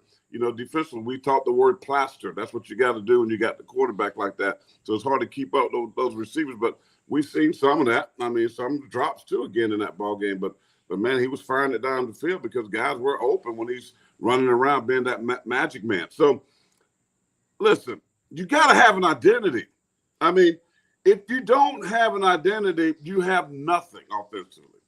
You have to say, this is who we are. Arkansas, their identity, we are a running team. We are a smash mouth team. By the way, sprinkled in with some tricks, right? We're gonna run some reverses and reverse passes off the run action. We're gonna hit you with the jump pass at the goal line, the old Tim Tebow offense. We're gonna hit you with some of that, but our bread and butter is to run the football, to put your defense in dire straits. That's who Arkansas is. Everybody knows it. They're not trying to trick you. They're not trying to confuse. It's just like, this is what we do. In 2 games, if I'm sitting here as an analyst and I'm looking at this offense in South Carolina, I'm baffled. I'm confused. I'm going, I don't know who they are. You know, are they a running team? Are they a play action team? Are they a trickeration team? Who are they, right? We don't know. We see a team with a whole bunch of stuff, and let's try this. Okay, let's try this. You have to get good at something. I think they could be a really good run team with a little bit of play action sprinkled. But right now it's hard because you don't have an offensive line that you can say, like Arkansas, that we're going to line up and we're going to smash you. I gotta throw that out the window. I got a quarterback that's mobile. I got a quarterback that's really good at throwing the football on the run. Okay, let's give him some boots. Let's give him some waggle plays. Let's give him some different little wrinkles that we can get him on the perimeter, on the flanks. Let's protect the edge so we can get him out there because we can let him scan the field. We got to get him outside of pressure because we know people are going to bring pressure against this offensive line because they haven't shown. Listen, I'm sitting there looking. I believe it's 6 sacks. 6 sacks they gave up. God knows how many pressures. I mean, for 2 games, I would love to see how many times this dude has been hit. I mean, the way it's going, he won't make it. If they don't do something different, Spencer Rattler's going to have a hard. This dude was taking some shots. I mean, so they have to find an identity. Find a few things that you're good at and say, boom, build off that, right? We can do this well. So, okay, let me figure out what it is that we do well, and then let's work off of that. I mean, I just don't – it's frustrating, and I know it's frustrating as a fan because you had all these high hopes of just, you know, going up down the field, and you got some receivers now, and Juice Wells is amazing. You got Lord, very good. You got Bell, who's talented, but you're using him the wrong way. Josh Van and Leggett, these guys that have been here have been pretty much non-existent. They haven't done anything. Corey, I think from the fan standpoint, too, this is not just a Shane Beamer, Marcus Satterfield issue. This is left over from the Will Muschamp era as well. I don't think they ever developed one. I guess they were trying to be an RPO team there for a while, but I think that also goes into frustration. Anytime you hear, and Craig brings up that Beamer said, we'll change it up for our opponent depending on what they do week in and week out, and every offense does that to some degree. Yeah. But he says Arkansas doesn't let the other team determine their identity. They do what they do, and they do it very well. But to not have something to count on. Is it the fact that you sound a little weak as an offense if you say, yeah, we're going to be a quarterback-centric type offense, we're going to get him out on the perimeter? Are you, when you say that as a coach or offensive coordinator, aren't you kind of admitting that, yeah, we can't run the football? I don't have the confidence in our team to say that we can run the football. Is that the problem with that?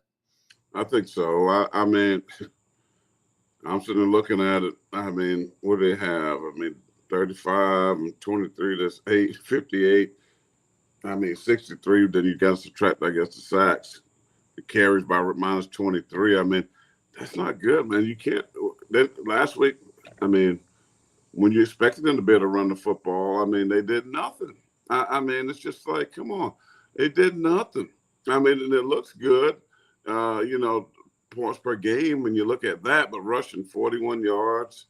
I mean, yeah, I got the season stats pulled up here through 2 games right now. And to me, the identity here is clearly you're going to be a passing offense. When you run for 119 yards and you throw for 603. Now, if this was just against Arkansas and Georgia, I could say, all right, well, maybe that's not going to be your identity, right? Maybe it's because those are two really, really good defenses. But when Georgia State and Arkansas, Corey, I think that's a pretty good representation of a pretty fair representation of an average defense you're going to play against in 2022. Georgia's not average, right? It doesn't count. But you add in Arkansas is going to be maybe a little bit above average, and Georgia State's going to be a little bit below average. But that's pretty fair. And the stats, those numbers don't lie, man. To me, they can't run the football, and they've shown us. They can't. I mean, they can't because they don't get push. I mean, if you're going to run you can have great backs. There's only one back that I ever known that in my life that I felt like that could have a horrible offensive line and run the football, and that was Barry Sanders. Because this dude was just that amazing. I mean, he could make people miss and, run laterally as fast as he could run straight north-south. I mean, other than that, that's it. I mean, and I'm not singling no one individual kid out. They're working hard. I understand that. But the offensive line play through 2 games is very questionable. I mean, you are who the film says you are, and stats sometimes don't tell the story. I get that. But you are what we see with our eyes.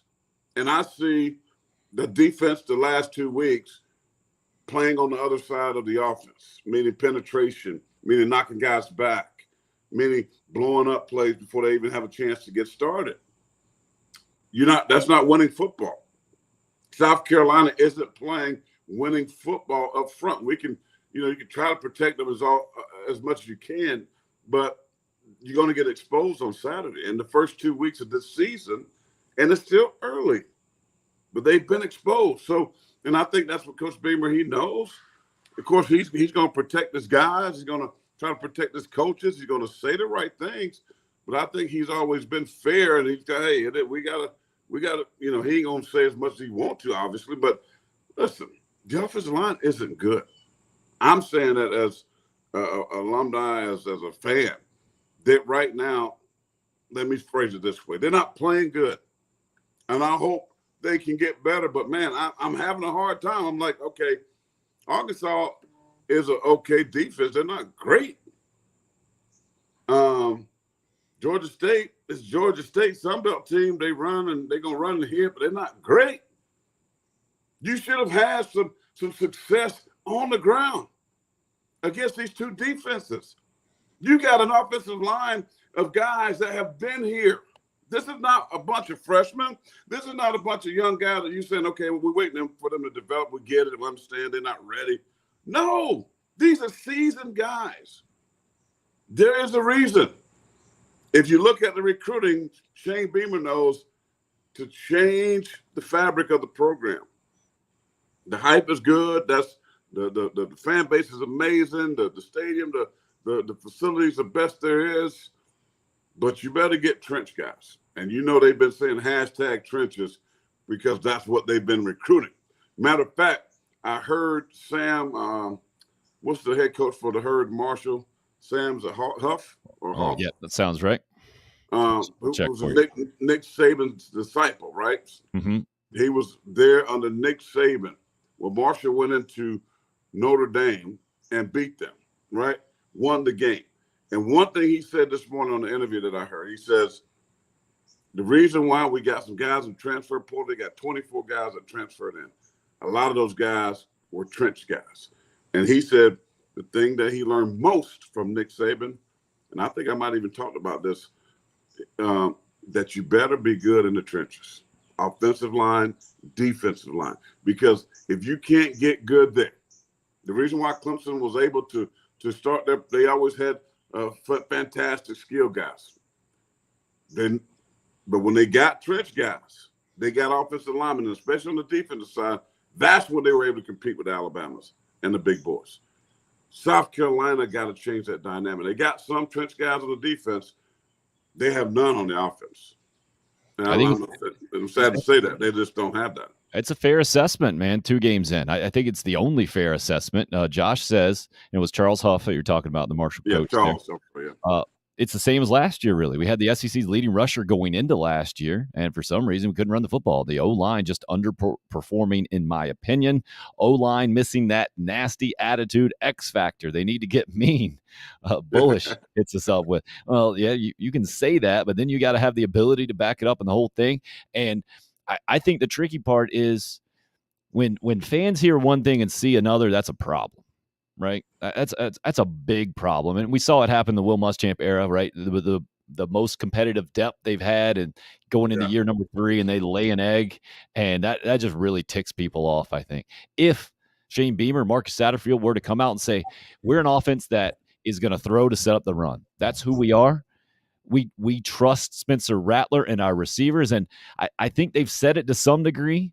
But I think it's that not wanting to admit you can't run the football and coming off like you don't have confidence. That's an issue. I wanted to let you hear one more thing from Shane after the game and see what if you hear or if you're hearing kind of the same thing that I'm hearing here, Corey. Here's more from Shane Beamer. Yeah, we felt really good, David, about our ability to throw the football. There's no question about it. Not that we didn't with the run game, but they had 2 starters out in the secondary with Catalan and Slusher today. That was big losses for them.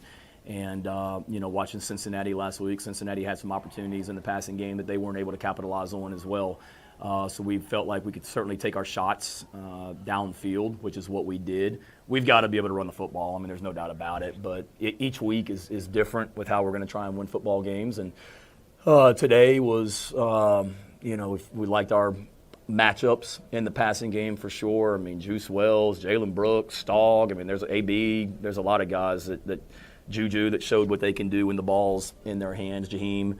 But there's no question. I mean, we've got to be able to run the ball and stop the run to win football games, especially against a team like Arkansas that, they just line up offensively and just try and bludgeon you to death with the tackling their guys as well. We got to be able to help our defense also and stay on the field.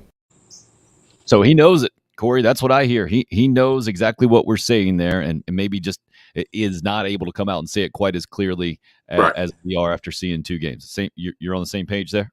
Yeah, I mean, listen, I mean, you got to protect your players, right? I mean, and I respect him.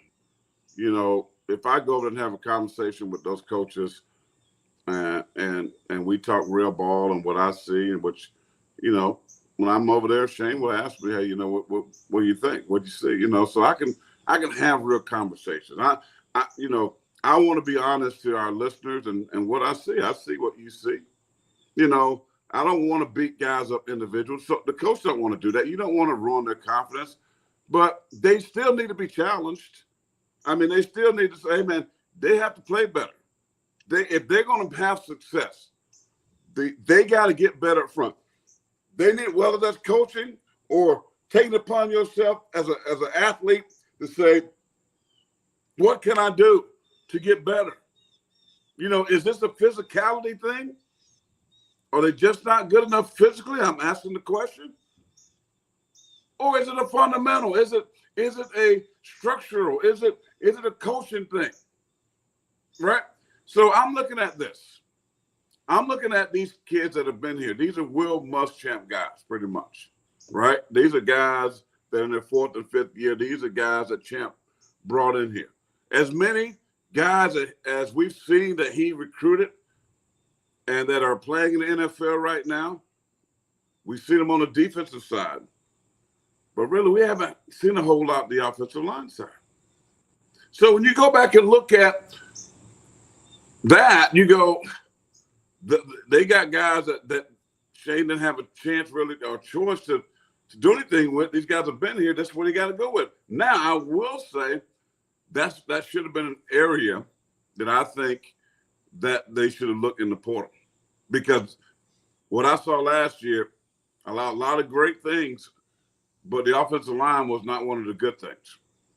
And I kind of felt like maybe they should have attacked the transfer portal looking for a couple of offensive linemen that have played some valuable snaps, even if it was from a group of 5, that they could have said, hey, this dude could play high-level football, right? We can give him a great opportunity. But now they know what they're doing. So let me just say this to the fans. Shane Beamer knows what he's doing, right?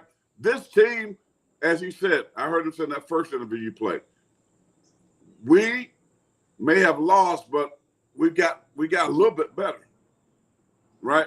I can understand that to a degree, and I understand that this team could be a little bit better, but the record may not indicate that so much. It still could be a 7-8 win year for them, right? But they are making progress. The number one area that they have to attack is offensive line. This is, if I'm in an NFL room or college, listen, we got to get better here. We got skill guys. We got some defensive linemen. Two areas. I got to get better at linebacker defensively, and I got to get better at offensive line real quick. If we're going to start making that big leap, let me just throw this to you, Tim. The team that I'm impressed with who has done this is Kentucky. Look at what Kentucky has done, because Mark Stoops gets it. What position group are the last 5 years that they've been daggum good at? Offensive line, defensive front, and they get after your butt. Somebody tweeted or posted nasty, mean. I'm talking about dudes that are punch in the mouth, dudes that want to knock you off the ball, an attitude. Kentucky has it. And what has translated? Wins last couple of years. Going down to Florida after a big win over Utah, Kentucky goes and knocked them off, playing great defense. The big nasties up front getting it done. I mean, so this is, to me, this is what I see in Shane Beamer. But it's going to take 3-4 years. But this is where they got to get better. South Carolina going to always have – this offensive line play is not nowhere close to being good enough right now to have big-time success. You know, I can't sit and go, well, how can I expect them to beat Georgia? If they struggle against Georgia State, they struggle in Arkansas, and we know what, even though Georgia lost 15 dudes and all these dudes in the NFL, we've seen this, what they got. They got 5-star linemen, and they got dudes everywhere. You know, so I don't know, man. It's I believe in the structure. I believe in the process in which Shane Beamer is doing. I wasn't crazy optimistic this year because I've seen for myself. And that was the one area when I went and watched this team practice, I came away saying, this is my biggest concern. And I said that to coaches. I said, this is my biggest concern because I know to win at a high level in the SEC, you got to be good in the trenches. And right now, through a 2-week sample size, not saying they can't get better, but right now, to date, not good enough. Completely agree with you on that one. Craig says, and we just lost our best linebacker, Mo Kaba. Shane Beamer said afterwards, doesn't look good there. I don't know if Kaba's your best one. I'd probably say Brad Johnson, but he's certainly right up there. So I guess the question then becomes, and Bullish hits us up, says, facts, Pastor. Only the offensive lineman from the Muschamp era I can think of going to the NFL is Dennis Daly. And he came in as a JUCO guy and has gone on. I can't think of many more than that. DG says the offensive line's been a problem so long, it's not a real reason why there can't do the job they're taught to do. If those players were dedicated to getting good, we'd see it out of them with progress. I think that's where it's Jimmy's and Joe's instead of X's and O's. An X's and O's question from Nick: are Marcus Satterfield's run blocking schemes or blocking schemes more complicated than Brian McClendon's? Corey, any insight into that from just a different offensive coordinator? It looks like the question's just making you mad from your body language there. Yeah, I mean, I'm getting older and I'm getting wiser. I'll put it to you like this: if I'm the offensive coordinator or the O-line coach, and I'm assessing the talent that I have,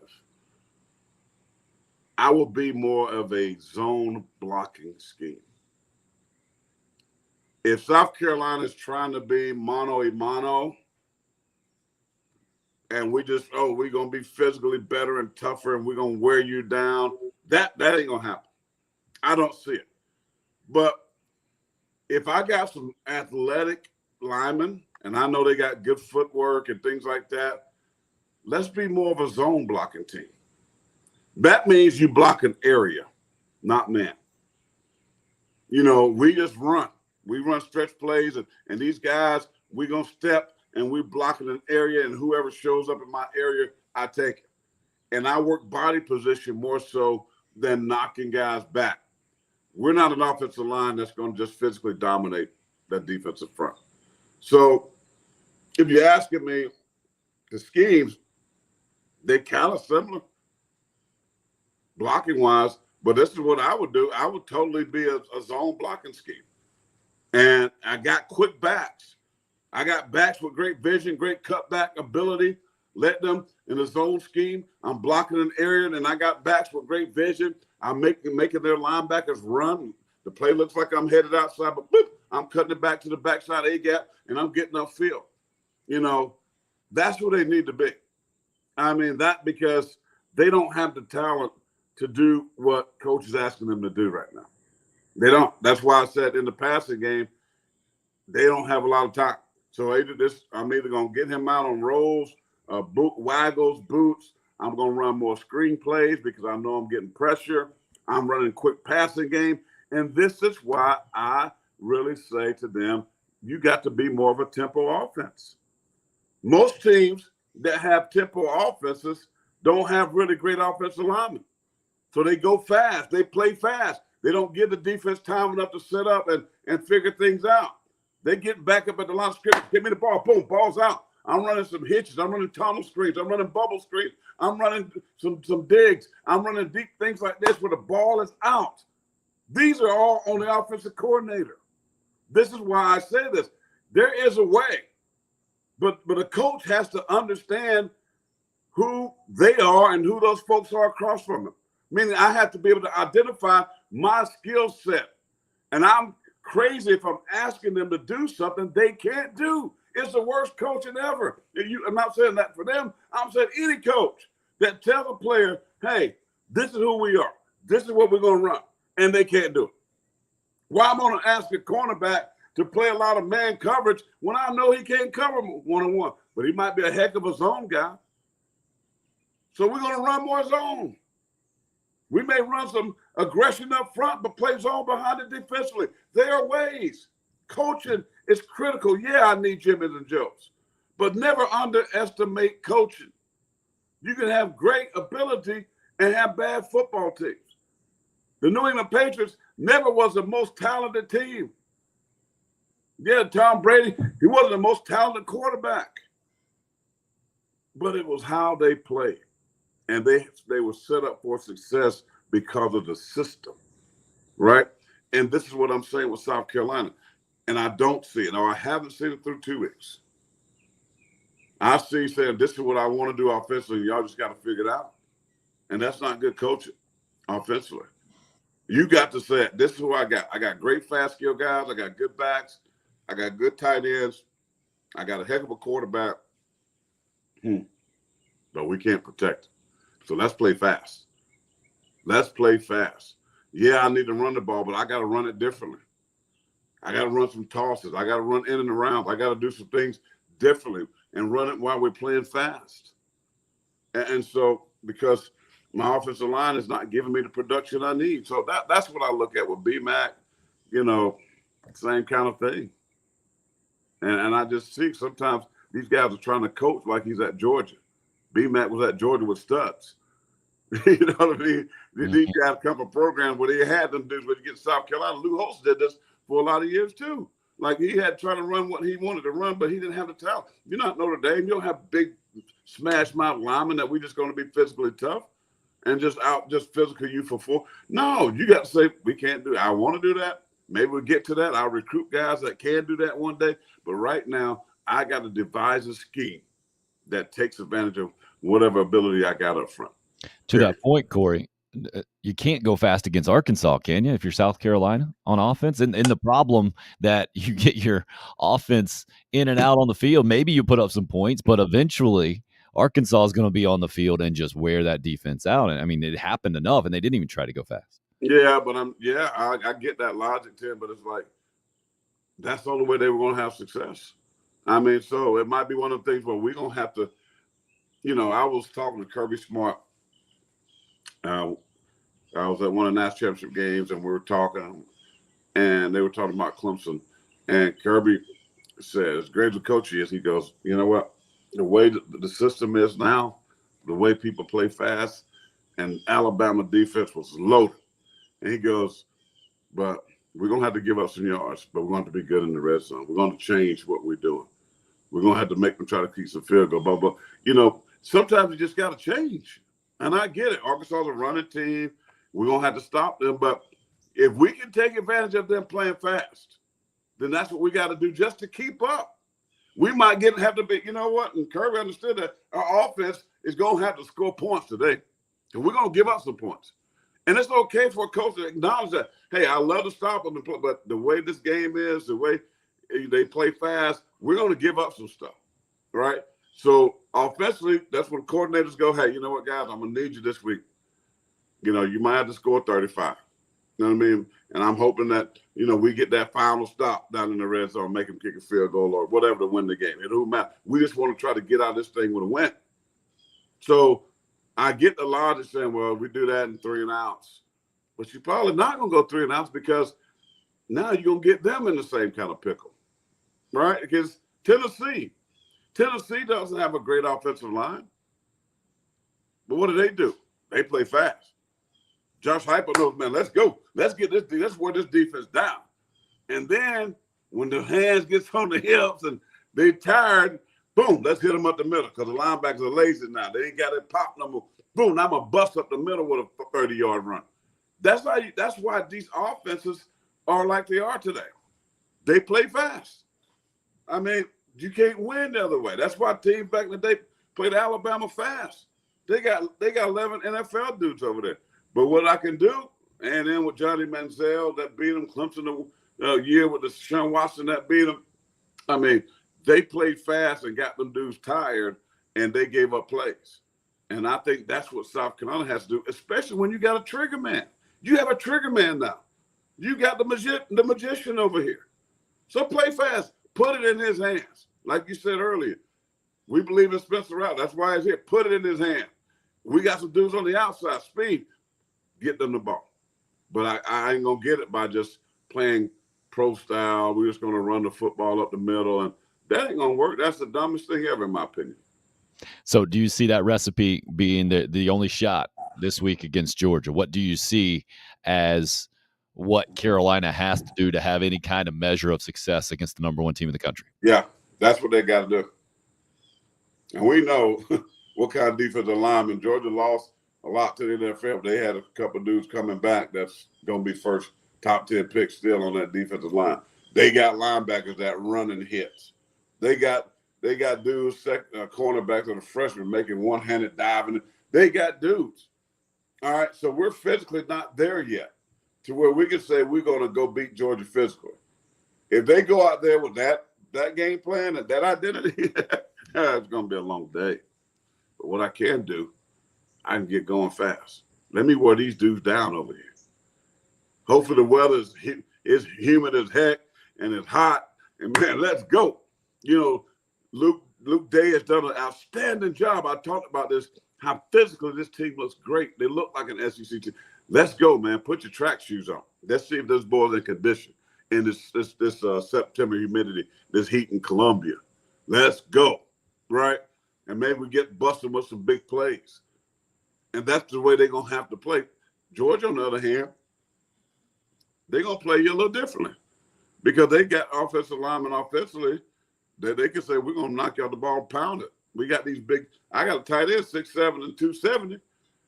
I got another one that's what Jaheim Bell is to 19 for Georgia. What do? They don't run tall sweep with him.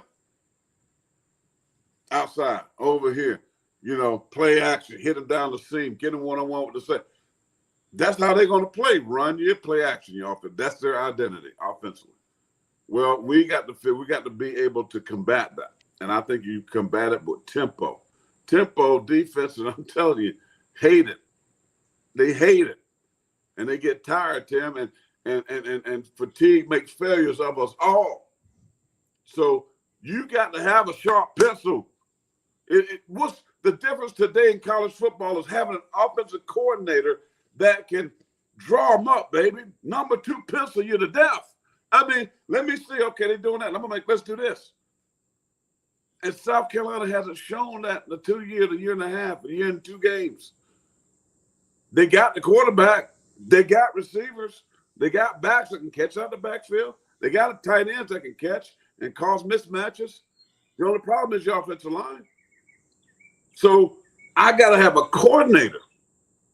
He did it against North Carolina. You know, North Carolina was horrible on defense back then, and they're still horrible on defense. He went Gene Chizik. But at least they did it. Where's my man DK? Where's my man, the Dukes Mayo Bowl MVP? Hey, let's throw some change up. Let's, I know he has a little injury issue, but I thought he was in uniform last week. Well, maybe this is the time. Let's give him a little change up. Now, Jaheim Bell and those players, now Georgia's got to pay more attention because why? He can run. I got a running quarterback. So now I promise you, Kirby Smart's calling the defense a little different if DK Jones is in the game.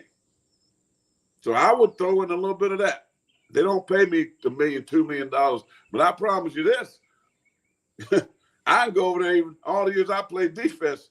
I also was an offensive player, but I can tell you this. I can go over there and draw some number 2 pencil plays up and go and see what kind of talent I got and say, I'm going to get this dude in the game. I got to get him. And I'm not asking DK to play wide receiver, but I can bring him in as a change-up dude. And I know based on what I saw in Charlotte, Dukes Mayo Bowl, he's just not a runner like they did a couple of years ago. Every time he came in, all of our grandmothers knew what play was coming. Oh, that's the same thing.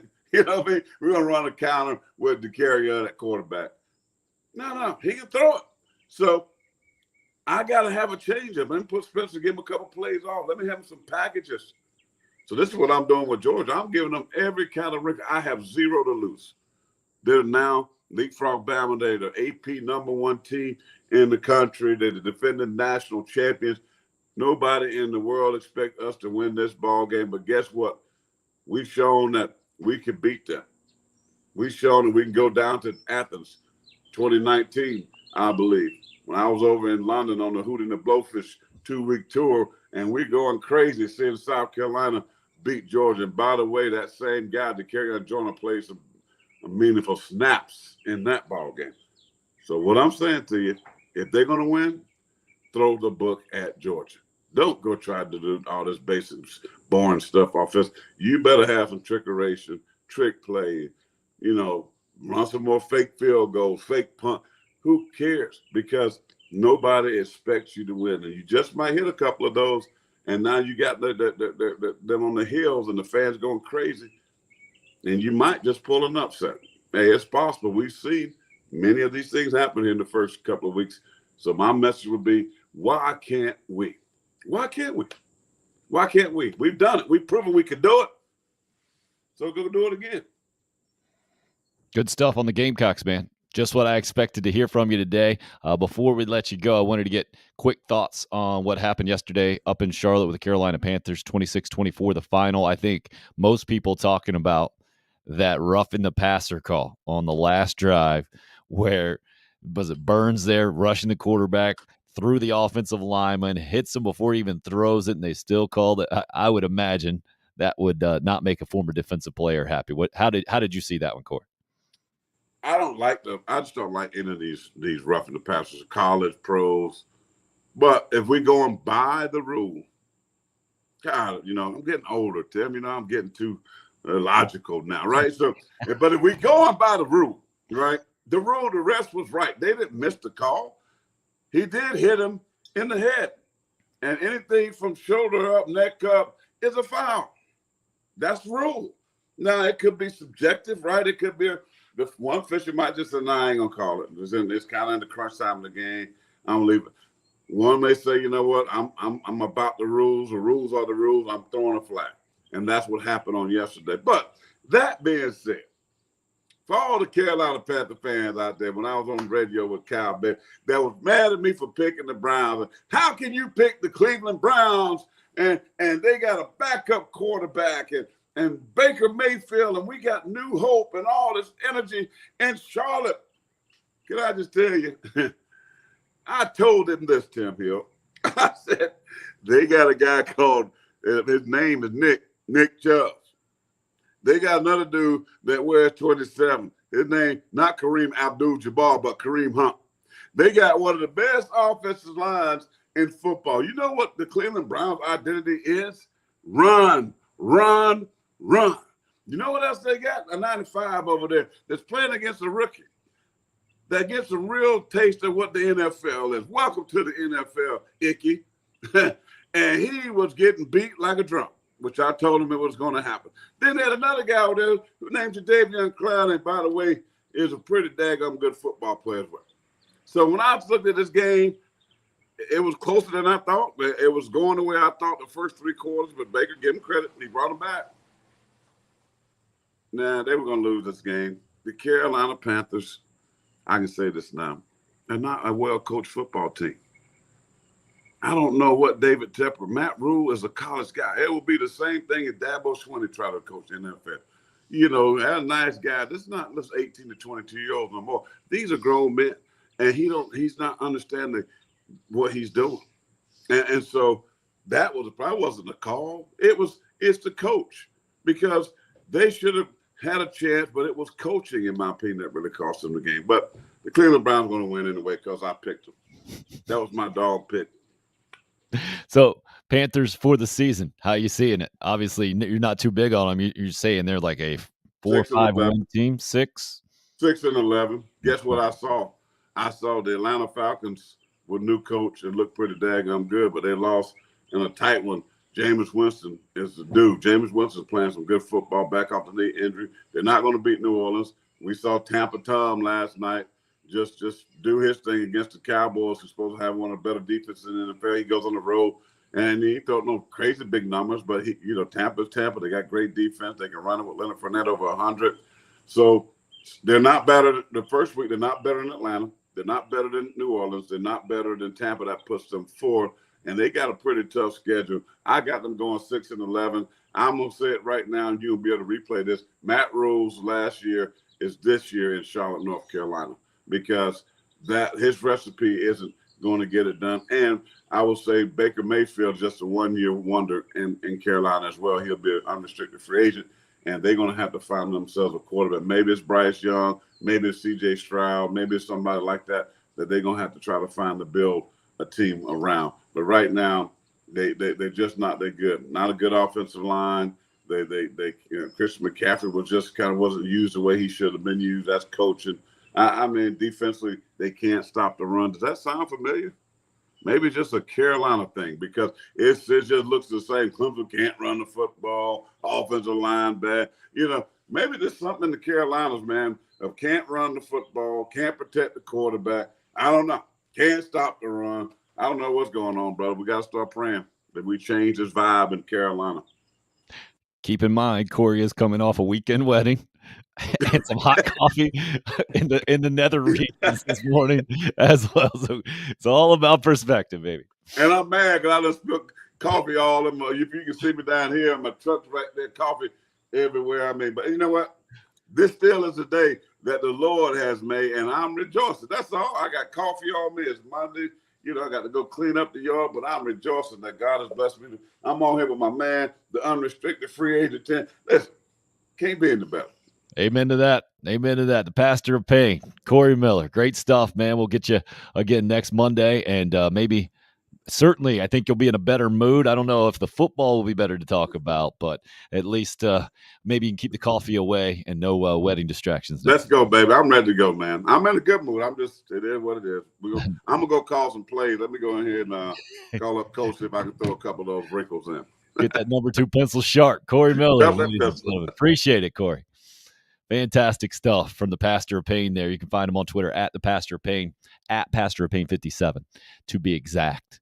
And I think to come away from the weekend any differently, I don't think you're seeing it realistically.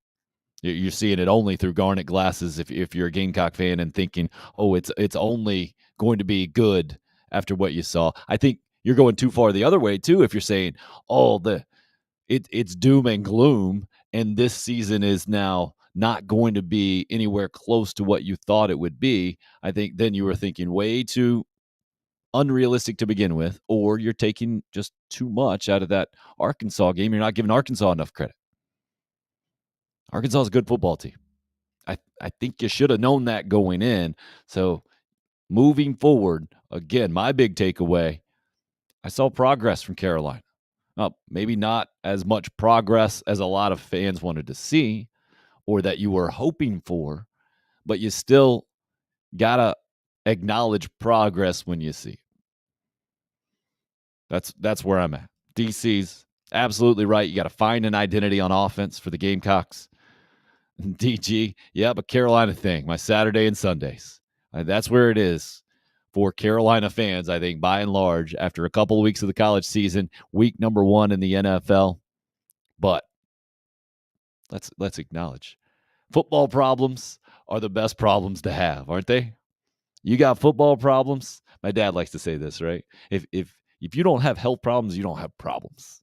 So let's end on that, huh? Finding some joy this morning on a Monday morning, slightly therapy edition of the program. Just happy to do it with you. Really appreciate you guys weighing in. Certainly, you guys getting in on the live chat as well. However you listen to this thing, the more you interact, the more we can go back and forth and you comment and you like and all that stuff, the larger this becomes. York, good for you. Cowboy fan, but hanging in there anyway. If you got football problems, you ain't got problems. And DG, yeah, bring on Georgia Gamecocks. Great way to go out on an optimistic note.